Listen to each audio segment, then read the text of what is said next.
Our Father who art in heaven, hallowed be thy name. Thy kingdom come, thy will be done on earth as in heaven. Give us this day our daily bread, and forgive us our trespasses, as we forgive those who trespass against us. And lead us in, but deliver us from evil, as it was, shall be, world without. Amen.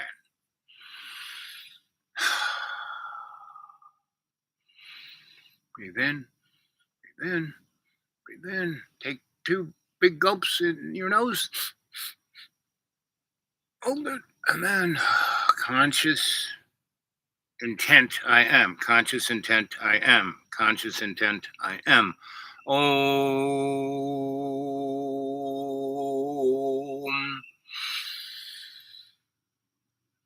Conscious aware I am. Conscious aware I am. Conscious aware I am. Om.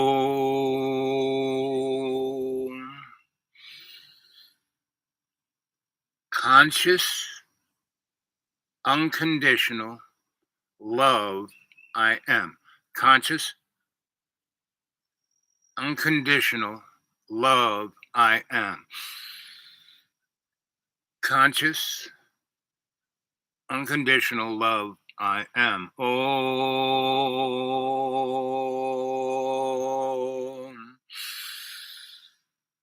Conscious unconditional forgiveness I am. Conscious unconditional forgiveness I am. Conscious forgiveness I am. Unconditional forgiveness.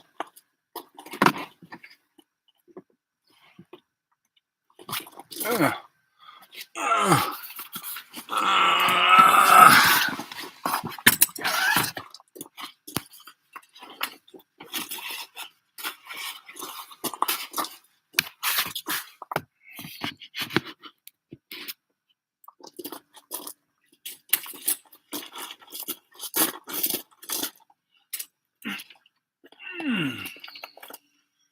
So, good morning, good evening, good afternoon, wherever you are. Here I am out in the deep green. It's really beautiful. I was going to run and do errands today, but I didn't. I stayed here because it was so friggin' gorgeous. So, I did my laundry, which I haven't done in a year because my washer has died. So, how I wash, I have a clothesline, and I put the clothes on the clothes, and then I spritz it with detergent, and I just leave it there. Because we live in a rainforest, it rains within 30 hours. Last 2 days, it's been somewhat unrainy, but it'll rain probably tonight, right? So, I dragged everything out of my little, man cave sleeping nook because I'm starting to get a little sore. And where I'm getting sore is that all of my clothes, since I haven't washed them, are in laundry bags that are stacked up around me. The man cave is about 10 feet this way and about 8 feet this way. And now where I sleep is about 3 feet, and I'm surrounded by laundry bags with clothes in it. So I just kind of pulled it all out, and I put a tarp out on the lawn and put the clothes out there, right, and let the sun hit it because it was starting to, they've been in a plastic bag. And see, this is the rainforest. Everything is kind of really, moist, right? It's like, I don't know if you guys know what in the middle of the picture. Yeah, that's better. I don't know if you guys know what a swamp cooler is, but it's back in the days before air conditioning in the South. They basically had this metal box, and they had a mist of water dropping down, and they had a fan blowing through it, right?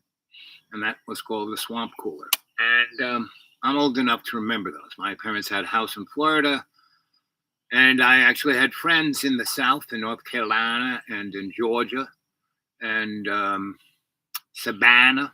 I had some good buddies who were artists with me in New York, who basically, um, I think the girl's father was pretty well off in real estate, and they were from North Carolina, and they had developed things, along the coast in North Carolina in the 60s and 70s.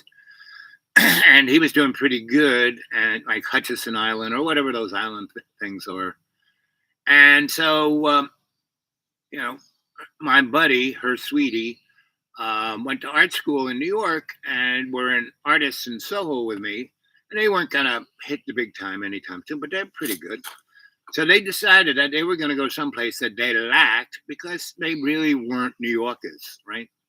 And so they went up and down the coast, and they found Savannah, which was quite interesting, quite nice. Had a great cultural history. Had the, a trolley car and or whatever you want to call it, and so they there, and they kind of rented a building for nothing, and started doing art, and because they were the only person doing it, and in New York, we had gotten the NEA into starting to fund artists and not just the opera and the ballet.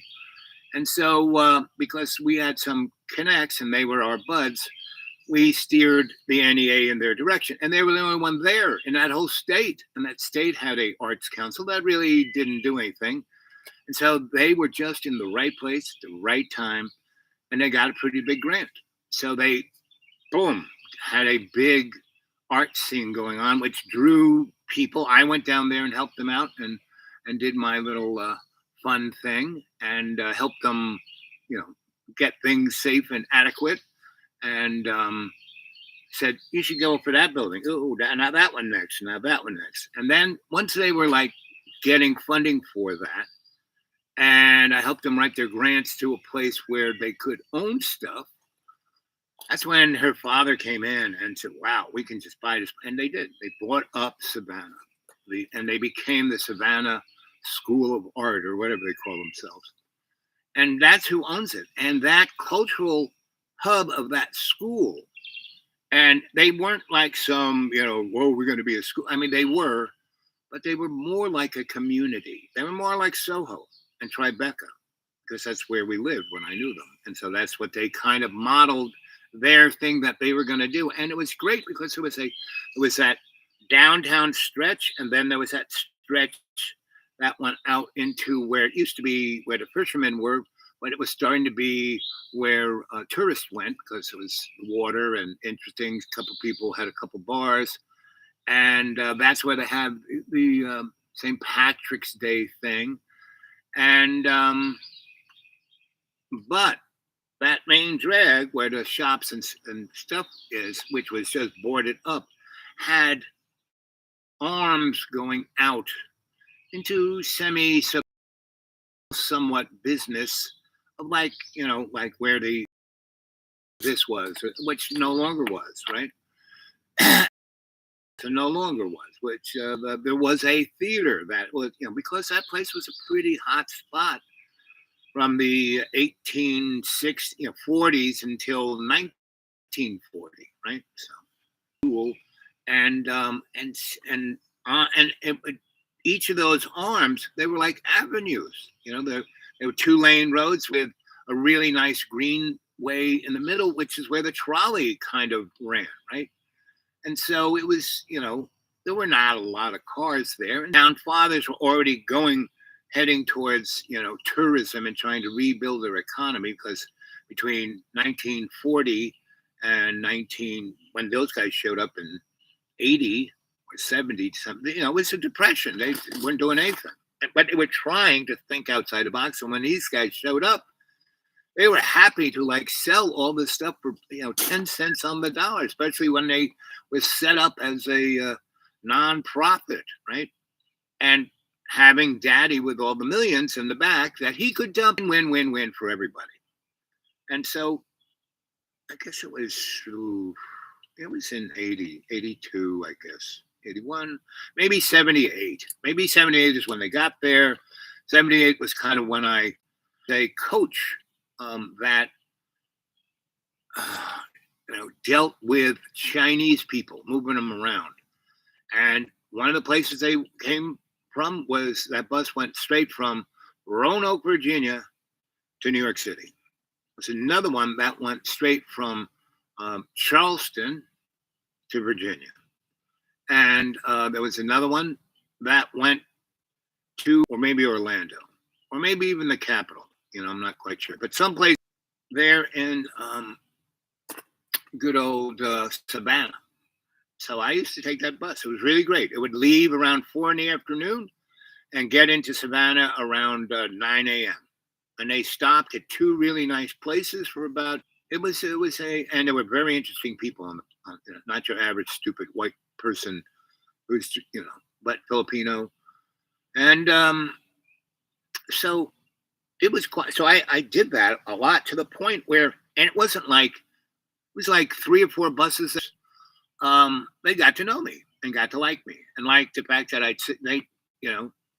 if I was getting, if I went and got a ticket and Bob was going to drive the thing, he would put his bags in the steps was wider so you could really stretch your legs out. And so I would sit over there and talk to him, right? He liked him. Cost $18. And to do it on Greyhound, it was like 40 or 50 or maybe even $60. The only way Greyhound ever worked for me is I would get a year pass for like $99, and then I could do whatever I wanted to with it. So and that's what my grandma did. I learned that one from my grandma. So we started off with prayer, right? Our Father who art in heaven, hallowed be thy name. Thy kingdom come. Thy will be, lead us not into temptation. Right? So why did I tell you that little story about Savannah? Because at the height of the Depression in America, because the Depression in America started in 68 with the Tet Offensive all the way to 92, because they rejiggered the economy. In that period, basically what makes the U.S. dollar, living on the U.S. dollar, is because we are thing that backs it isn't gold or silver. It is us, and you don't understand that when you were born, right, you were given a trust from God, right? And it's one of these, magic school kind of things, religion things that no one talks about. And why you have a birth certificate and why you're given a name, my slave name, right? And your trust, is, the United States is worth, and all its assets, because we own half of the South Pacific. That's why we have a Navy out there. The moron boy, the Scholastic, who's going on and on and on about how the Russia had to take, the Black Sea port. No, they have 3 navies. The Black Sea, they have one facing Japan, and they have one facing the Baltic and North Atlantic, right? And that's where they have all their assets. The real assets are only their submarines, their nuke submarines, right? Their boomers and their attack submarines. And they have some pretty good diesel attack submarines that are actually more silent than their atomic, because their atomic ones are kind of aging out, and they don't have the money to build it, right? So, he's going on and on about how we hoodwinked Russia into attacking Ukraine because, it forced them having existential. No, Russia's existential thing is everything from Poland to the Black Sea. All of those, Poland, Lithuania, Electric Town, Hungary, all of those things that were the Soviet Union, they took them. And that was part of the deal that was made in, Tehran. That picture of FDR, good old Churchill and Stalin all smiling is because they sliced up the world. and they're all poster boys for Mr. Globaloni, right? And they all were smiling because they all were guaranteed to stay in power and rule the world. FDR knew best that this was a bad deal. Churchill didn't care because he's a sociopath, right? Same with Stalin, right? They knew that they were just reading from a script, that it wasn't protecting the nobility of their country or anything like that. And that is the same thing that went down in Ukraine, because this thing started, the fall of the Soviet Union was the beginning of what was going to happen in the Ukraine, right? And because the whole Eastern Donbass was where Russia, back in the day, like from 1940 on, Russia put its heavy industry all there because they had all the resources, the oil, the gas, everything else, the chemicals. But that strip along the eastern side of Russia was perfect for manufacturing. So they built their main line manufacturing. And that is one reason why Nikita Khrushchev basically gave Ukraine that little isthmus, right? Starts with a C, where they have their navy, because they made a deal where Russia kept their industry, which was in Ukraine. Russia has more everything, mineral to make exotic metals like titanium, but they don't have the processes to do it. The Ukrainians did. So that's what this is all about. So Mariupol was the Wizard of Oz of metals. All the metal all the titanium that we built the SR-71 with, which was a spy plane that no one could catch, made from, just like the F-117, both came out of Russian scientists, and they published it in English and American technical journals. I mean, if you can't see that this is a soap opera scripted, please. So, 89, good old George H. goes, listen, we won't threaten you at all. Cold War is over. Let's get along. 1,000 points of light. But we're going to put Germany back together, which is not a good idea. But they did it. So the Russians said, okay. And George said, we won't go 1 inch. We won't take Poland. We won't take this. We won't take that. We won't Lithuania, Estonia. They're separate countries, but we're not going to put them in NATO, right? So you don't have to worry, because that was Russia's big flat place. Once you step on their dirt, there's nothing geographically to stop them. Whereas those countries in the Baltic have geographic things that can stop them. And so if anybody wanted to go after Russia when it was the Soviet Union, they would be way slowed down in those countries, and Russia could move all its stuff up to kick whoever's butt. That's why they have 18 zillion tanks, because even if your tank ain't super modern, you've got more of them. So Ukraine's getting Abrams and all these high tech ones, but like 20, 30, 40 of them. They will be able to be used as a tip of a spear. And they want to zip in, they can do that. And what they're doing now is messing with the Russians. That's why they stayed in the B town. That's why they lost so many people, because they forced the Russians to put all of their resources right there in that place and stretch out. I mean, that line that goes from, the Baltic all the way down to the Black Sea is like, almost 1,500 miles. And so Russia had to stick most of its guys there at B-Town going against it, right?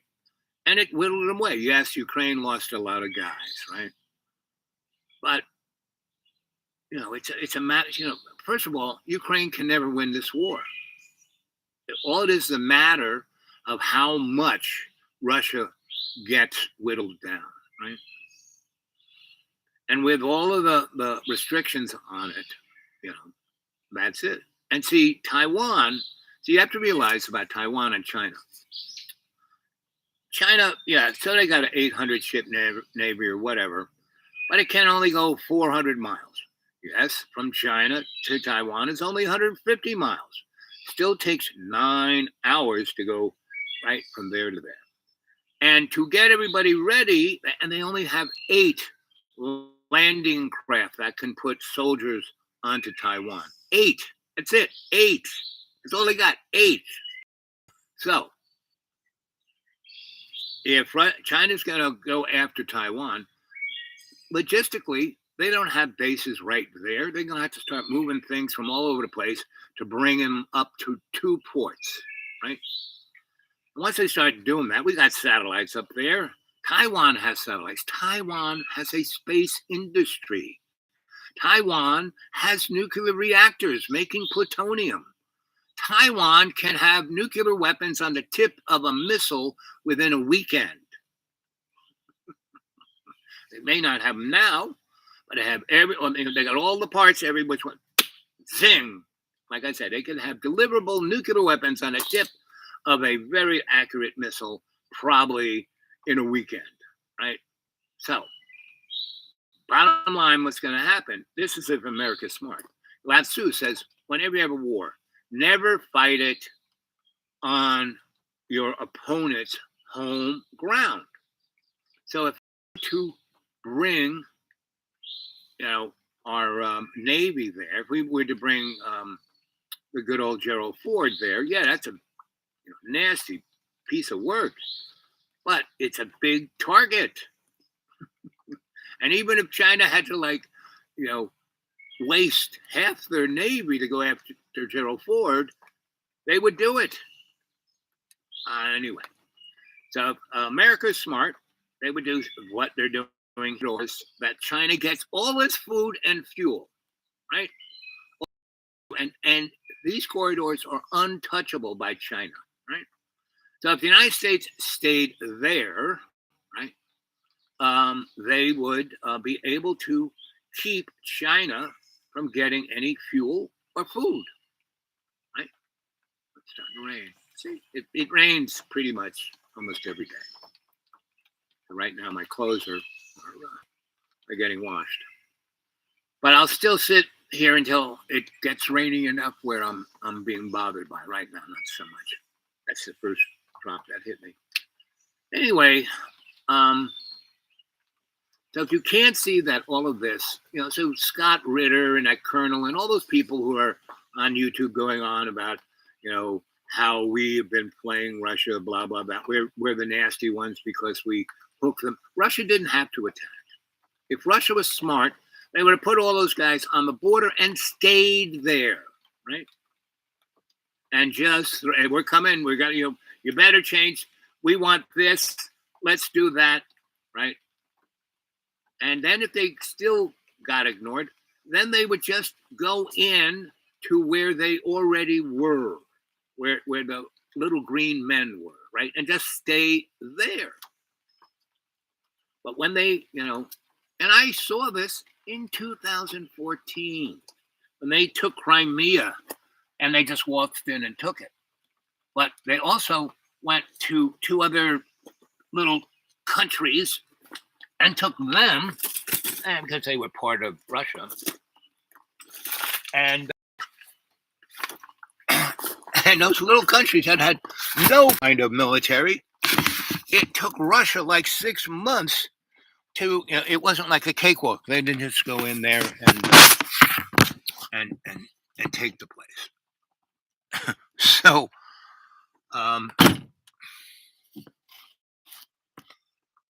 all of this is scripted.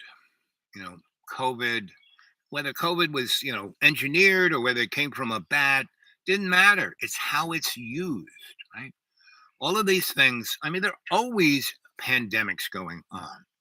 But I mean, Ebola. Look at Ebola. That is scary shit, man. You just get near that person, you're dead tomorrow. And you turn into goo. You know. The thing about Ebola is it hits people way up there in the sticks. And it kills everyone before it can spread it. And I mean, that's what viruses do. They want to spread. And that's COVID.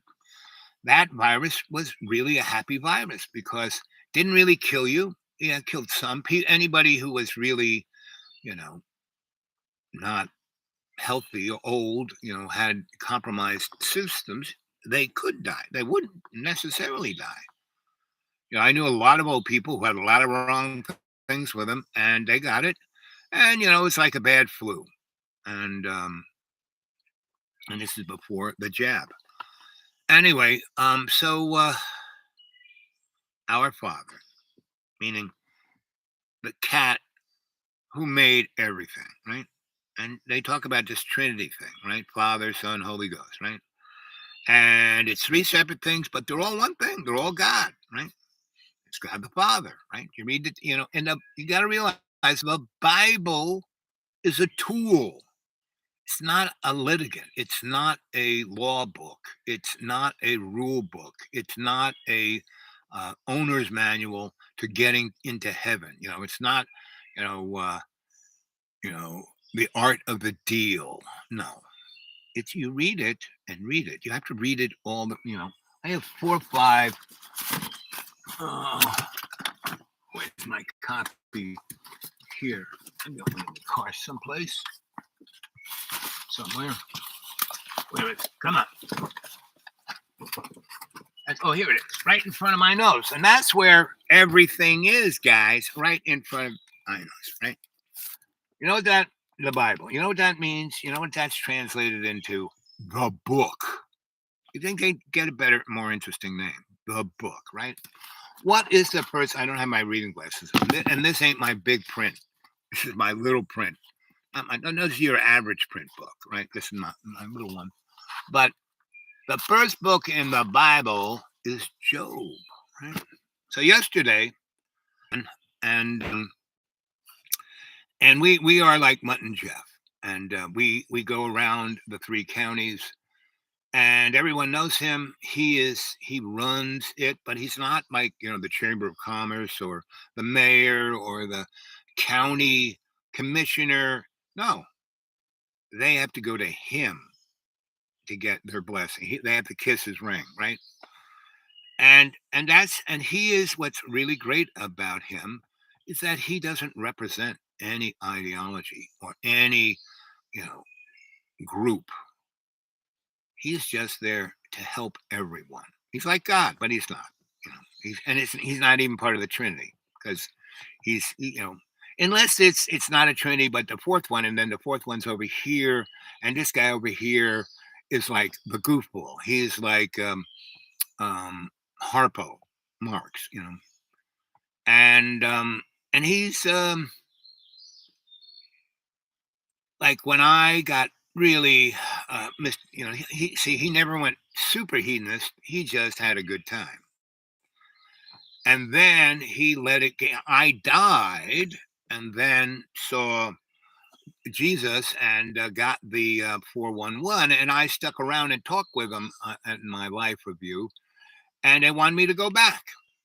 Same with him, but his little glimpse of that was just like a flash, right? He knew it, he saw it, but it was like a flash, and that's when he kind of got the realization that everything is in this one moment, right? So he is. And he, they got him to the hospital in time, but he was a mess inside. And everyone said, "Oh, he's dead. Why are we keeping him alive? There's nothing we can do." And his wife was, "There's nothing. There's nobody." And this one guy said, "No, why don't you let me try? There are a couple of things I've always wanted to do, and here's a good. I may not be able to do it, but I'm the best shot this guy has." And so his wife said, "Sure." And so this guy pulled a rabbit out of the hat. Remember Rocky and Bullwinkle, and let me pull a rabbit out of my hat, and it would be a lion or a tiger, a zebra, monster, right? Anyway, so he pulled the dude out of the hat, and that he, the man. He's not. I'm the dude. He's the man, right? And Mr. Magic calls me. Um, you know, what's he call me? He calls me. What does he call me? Oh yeah, double doctor. Well, the man calls me Professor Quadruple Doctor. Because he says you're a psychosocial cultural forensic anthropologist. So a five. I'm a five doctor. Right? And he's one of the guys who also said, "Man, you have more degrees than a thermometer." And other people hate Or the Warren Peace Report. I'm Amy Goodman. The House of Representatives has approved legislation to suspend the debt ceiling just days before the U.S. is set to run out of money to pay its bills. Wednesday's vote was 314 to 117, with a majority of House Democrats voting in favor. If it's approved by the Senate, the legislation will cap domestic spending below the current rate of inflation while allowing larger increases to the military budget. House Minority Whip Catherine Clark said Republicans had forced Democrats' hand. There is no perfect negotiation when you are the victims of extortion. Nobody likes to pay a ransom note, and that's exactly what tonight's vote is. Some Republicans voted against the deal, saying it didn't cut enough from social. And that's bullcrap. Basically, again, good old Biden read the script, meaning all the environmental crap he did, all the goodies that he spread out onto the slaves. He did it just so they could have a sugar high, just like good old, the guy who put more money in the slaves' hands was Donald Trump. I mean, he's the guy who jacked something on the order of $8 trillion in 4 years. That's what good old Donnie did. Guy who got rid of a deficit. We had no deficit with him, right? He got rid of it because he got rid of the total safety net, right? The safety net that LBJ and Nixon and Jimmy Carter put in, and also good old Ronnie Reagan and George H. They kept it going. Bill Clinton, pulled the rug out of under, and pretty much in '91. I mean, we had the depression from freaking, 68 until, basically still today. Right? No, it's raining. I'm not going to worry about anything that I left out because when I started this, it was a sunny day. I am going to put the windows up. Now the rain's coming in the car.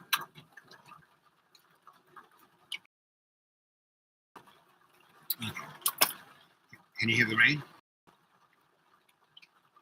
So, Amy of Democracy Now! That's a good show because it kind of just pulls the curtain away so he kind of sees what's back there. You don't quite see Mr. Globaloni, but you don't quite see the script, but you can gives you another little. Republicans voted against the deal, saying it didn't cut enough from social programs. Meanwhile, nearly 40 members of the Congressional Progressive Caucus voted no. Caucus Chair, Congressmember Pramila Jayapal of Washington, slammed the legislation, saying it, quote, rips food assistance away from poor people and disproportionately Black and brown women, pushes forward pro-corporate permitting policies and a pipeline in direct violation of the community's input and claws back nearly 25% of the funding Democrats allocated for the IRS to go after wealthy tax cheats, unquote. The bill now heads to the Senate, which will need to act quickly to avoid a catastrophic default on U.S. debts before a June 5th deadline set by the Treasury Department. In Sudan, At least 19 people were killed, more than 100 injured as shells fired from a tank hit a market in a neighborhood south of Khartoum. The deadly violence came after Sudan's army said it was abandoning U.S. and Saudi brokered ceasefire talks with the rival Rapid Support Forces paramilitary group. On Wednesday, the UN's World Food Program said aid workers have been able to reach civilians in the Khartoum metropolitan area for the first time since fighting broke out April 15th. The WFP says Sudan's conflict could increase the number of people facing food insecurity by about 2.5 million in the coming months. Ukrainian officials say Russian airstrikes on Kyiv overnight killed 3 people, including a mother and her 11-year-old daughter. Those attacks came as pro-Russia officials said 5 people had been killed by artillery fire in a Russian-occupied village in eastern Ukraine. Russia also said Ukrainian drones struck 2 oil refineries near Russia's biggest oil export terminals, triggering a large fire at one of the sites. In Washington, D.C., White House spokesperson John Kirby announced the Biden administration is sending Ukraine an additional $300 million in military equipment, including more Patriot air defense systems, anti-aircraft Stinger missiles, and ammunition. North Korea has failed in its first attempt to put a spy satellite into orbit. On Wednesday, a North Korean rocket crashed into the sea west of South Korea after its second stage reportedly lost thrust. Kim Yo-jong, the powerful sister of leader Kim Jong-un, said afterward. So here's North Korea, probably the most impoverished, oppressed group of people on the planet. Who's doing it? Kim Jong? No, Kim Jong is being kept there. Look, Donald Trump they danced together. They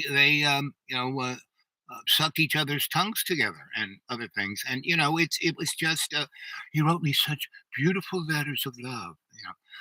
So it's the thing that the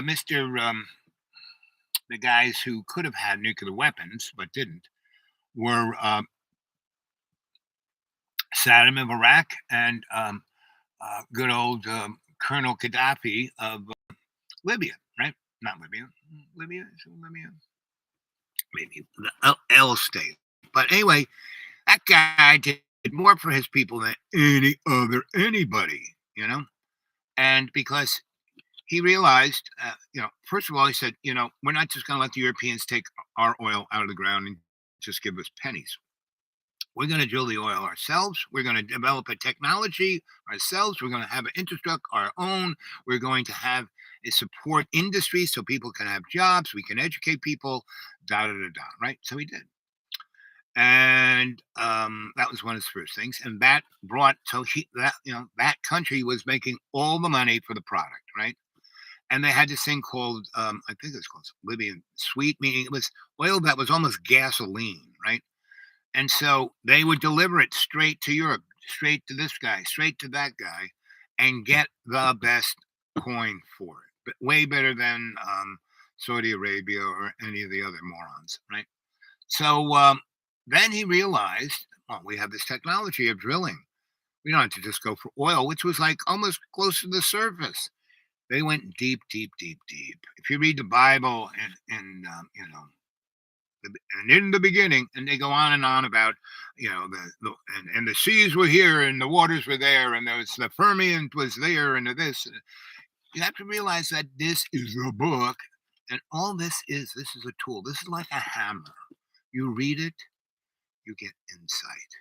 You read it some more, you get inspired. Right? So that's what this book is about. And so he got inspired. So he drilled, and he got down to the real water, meaning people think that the oceans and the water and the rivers come from the rain. No, the rain actually comes from that deep water. And Colonel Gaddafi realized that, so he, got water. So he turned his whole frigging desert planet, country, into a garden paradise. And then all these people who were herders and farmers, they really had farms, right? And then he gave money to really farm. And they, had orchards and olive groves, and you name it. I mean, they had some really good. So right around between 2000 and 2008 ish. I mean, they really, I would say, really, um, 89 to 2008, they were making more money from their vegetables and fruit being sold to the EU, and they almost joined the frigging EU. And but Mr. Globaloni wouldn't allow that. So, but the EU guys, they wanted that to be right. So because they're just right, Libya is just right on the Mediterranean, right there. So it was no different than Greece almost. So all this stuff is so obvious. So why did NATO go obliterate? Um, we didn't. What we did was, destroyed their whole beautiful. The first thing we went after were those water wells. We didn't touch the oil wells. We went after the water infrastructure, so people didn't have any water. We went after all their cities and towns where Muammar had give them housing and all the colleges. His country was the highest educated in the frigging world. Did they tell you this? No. Our Father who art in heaven.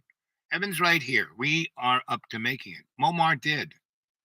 And NATO and, Hillary Clinton and, Puddinhead Obama. Obama's a good name for him because he did more bombing than anybody else. He did more bombing in Iraq, in the surge. He did more bombing in Afghanistan, in the surge. He basically set the war in Afghanistan, in AI's hand. And if when they made, when Jim Cameron made, the Terminator movies, I mean, he was saying, "Hey kids, this is what's going on." When he Avatar, this is what's going on. Hey, the one about the girl robot who's a human inside there. This is what's going on. This is what's going on. This technology is here. Cameron's movies are about what's here. And when he did Titanic, he was basically saying because he showed how all those old rich people they were the old wealth on the Titanic, which wasn't even the Titanic, and he gives a tip of the hat to that because it was the Titanic's sister ship that got into an accident and got ripped in the front, and when and they just kind of patched it, and they switched the names, from the big boat and the Titanic. So the big boat got the Titanic name, and and they were all Gold Star shipping lines that J.P. Morgan owned, right? And he put all his art, right? He brought that boat into Paris, and was sparkling and gleaming and amazing, and had beautiful music and amazing food. It had all this great art on it, right? And he said, "Okay, we're going to start taking this boat from, I think it left from Ireland, right? So from Ireland because that's where the shipyard was. That's where Gold Star was. It might have gone left from England. I'm not quite sure. I think it was Ireland, but you'll have to look that up. So anyway, he had this big party telling all the rich people, and it was the end of the season, and so all the rich people were there. So he basically had this big party and had all his great art, like $20 million, probably $3 billion worth of art today, and it was going to be an unbelievable, cultured, beautiful, um, cruise from Europe to New York. And so he said, "Just stay on the boat. We're going to go to whether they were in Swansea in England or whatever, but they went to some place, got up the boat, had a really great time, and then came back on the boat and headed for New York. And when they got off the boat and had a really good time for 4 or 5 days or a long weekend or whatever it was, J.P. Morgan took everything of value off, the Steinway pianos, the all the art, everything, all the important people in his staff. So the people who were on board that boat weren't the people who knew that boat the best, right? I mean, they were trained well. They understood the systems, but they weren't like the people who were the people who put the boat together. I mean, there was, and the architect, the guy who was the ship architect. He was on board the boat, but he left at the last minute, and his supervisor, who had just come on. He wasn't there for the building of the ship, but he was the architect's new supervisor. He was the guy in the boat. And so, and that boat went down in the calmest of frigging water. And if that captain had just put all things in reverse and smashed into that iceberg, all he would have gotten was a bloody nose. But because he tried to miss it, and he, instead of going this side where he had hit the good side, he went this way and ripped open the wound that was already there, and it kept going and going and going, and it went from the front of the boat to almost the back of the boat. So yeah, they had all these bulkheads that they could turn off, but so much of the boat got zipped that it was going to go down. They could slow it down, but they couldn't. And it was basically it wasn't a cloud in the sky. Stars were up there. No moon, but the stars were up there. And so you go look at Jimmy's movie about it. It was exactly what freaking happened. And all the rich people were just sitting, eating dinner and listening to music on boats like this, and they're sliding away. And it was to kill all of the people who didn't want the Federal Reserve. Because the way the Federal Reserve is set up, it is a privately stock-held corporation by J.P. Morgan, because he was the guy who stopped this almost kind of crash. He put all this money in, just like all of those, crypto banks that crashed. J.P. Morgan bought them out. Pumped money in there. Money that doesn't make money. The trillions of dollars J.P. Morgan has gotten the last 18 years on zero interest. Anyway, it's all in front of us, kids. Our Father who art in heaven, hallowed be thy name. So that, what is that name? Loves, we have, I love you, but I have these conditions, right? I want you, if you do this, this, and this, I'll love you, but very conditionally, because if you piss me off, I'm out of here. Unconditional love is the love where no matter what you do, and that was Job. Job kept saying, God, why are you doing this to me? I'm your boy. Why? And there was no answer, right? Which is worse. If God had said, oh man, I'm bored with you, or this, or, I got these conditions, and but, God just wanted to prove that Job was the dude, and he was. And he basically put up with everything to the point where he died, and then God said, see, you're my man. Bang, back to where everything was great again. Right? And the only time we had a MAGA situation was with Job. Right? Make Job great again. That's the only MAGA thing that ever happened was Job. And that's why it's the first thing in his book. Way before, and everything was dark, and then it was light, and then there was the word, and then there was the firmament, and then there was, and God said it was all good. No. I always forget the name of it. The second thing. I can't read it because I don't have my reading glasses, and it's getting darker. So, how long have we been jabber-walking here? So, come on, let's see some thumbs up, right? Let's get some people watching. Let's get more people. It's 51 minutes and 51 seconds. Almost time to leave. How much juice do we have left? Maybe 20 minutes. But it stopped raining. God's giving me this shot to go batten down the hatches before the storm comes. So I'm going to go do that. I just wanted to check the weather, do a little this, like to hear a little Amy. I'll play more Amy tomorrow. Okay. And because this was a good go to Democracy Now. Listen to this one. They had these guys, the godfathers of AI. Yeah, of course they spent 40 years getting AI to where it is now. AI, I love you, baby. I love you. I love you, baby.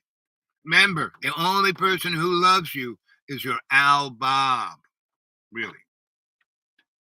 Okay. Okay, I'm out of here.